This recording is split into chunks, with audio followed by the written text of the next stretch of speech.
Hospital for them. Ẹ jẹ́ kí n lọ kó dírẹ́bà wa. Má bínú sí mi, wọ́n ní èmi ni mo fà á. Ilẹ̀kùn.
Kí ló fẹ́ jẹ? Golden Moon.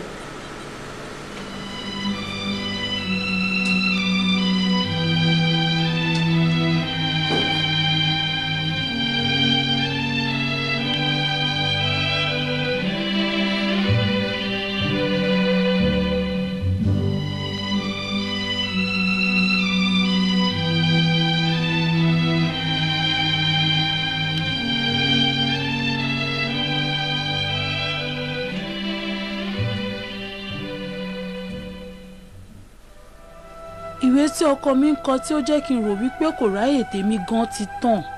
Àfihàn ìwé náà dẹ̀ ni gbogbo lé ń gbáradì láti ṣe. Ọjọ́ náà ti súnmọ́. Ọkọ mi Adégòkè ti lọ gba àwọn ìwé tí ó kù níbi tí wọ́n ti ń tẹ̀. Ó ní kí n máa lọ sílé wípé ó ṣeéṣe kí òun sùn sí ibi tí wọ́n ti ń tẹ ìwé náà. Yẹmi, kó gbogbo nǹkan tó kó ń bẹ̀ yẹn Yẹmi kó gbọ́dọ̀ sí i. Kò ṣeé ṣe láti mo ti kó tán. Mo ní kó dá everything padà ó pọ́n mi. Kò ṣeé ṣe sẹ́ẹ̀, mo ti kó ilé ìtàn. Èmi ló máa bẹ̀ sọ. Come on, go back. Kó dá padà síbẹ̀.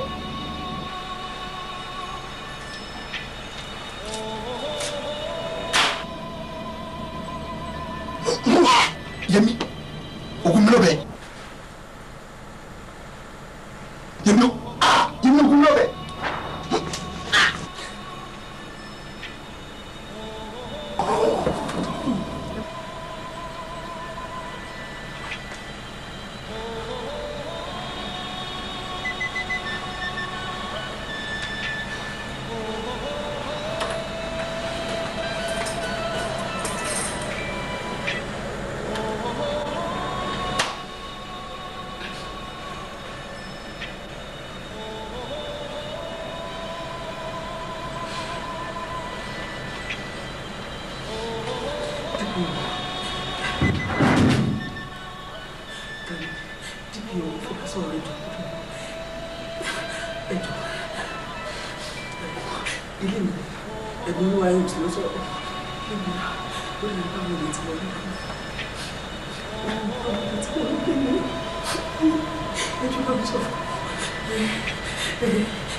Yẹmi.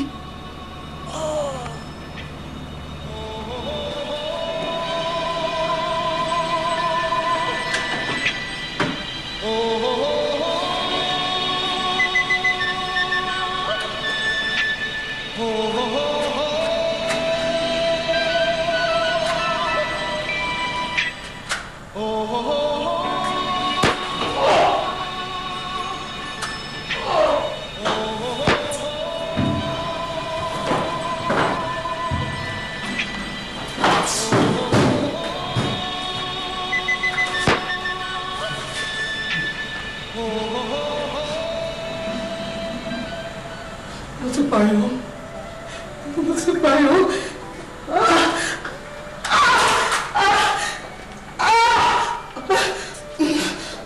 Mo ti kú. Mo ti pààyàn.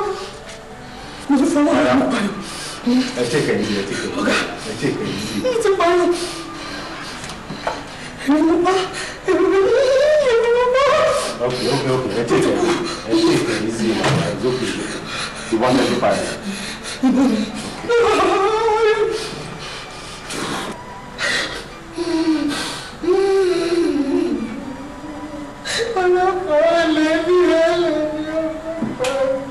Hello, Chef.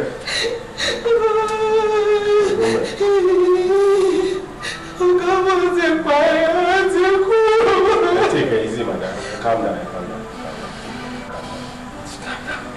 Báwo ni ìbọn ìṣèlú wọn yìí? Mo rà sí. Mo ní ọba mi rà fún protection mi. Ǹjẹ́ ní license? License wa lókè. Sir, everything is okay, sir. It's alright. Ẹ wo, ẹ lọ pe àwọn ọlọ́pàá tó wà ń ta kó wá gbé òkú tó wà lẹ́yìn. Okay, sir. Ṣé ẹ lè lọ wá? Ẹ lọ wá kárí ọ̀dà.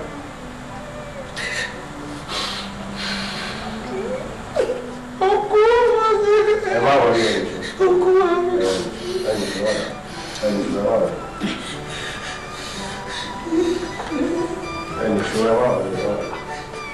Ẹ̀yìn ṣe.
Olúwa tẹ̀lé olè androba killer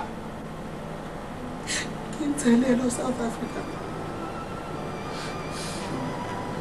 Now listen, Mr. Kule Surety, tí o bá kúrò nínú ilé mi àwọn ọlọ́pàá wà ń sálẹ̀ you be arrested and no promise gbogbo ìtókù ní ìgbésí ayé ẹ̀wọ̀n ló ti máa lò. Àtìgbà tí ti pàdé mo ti ní change up mo ti ní change of heart nífẹ̀ẹ́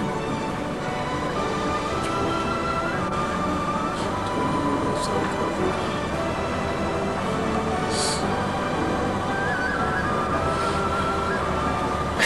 First class ticket. Joe. What's that? You bá tẹ̀ wá sí ibò. Ẹ̀bùn.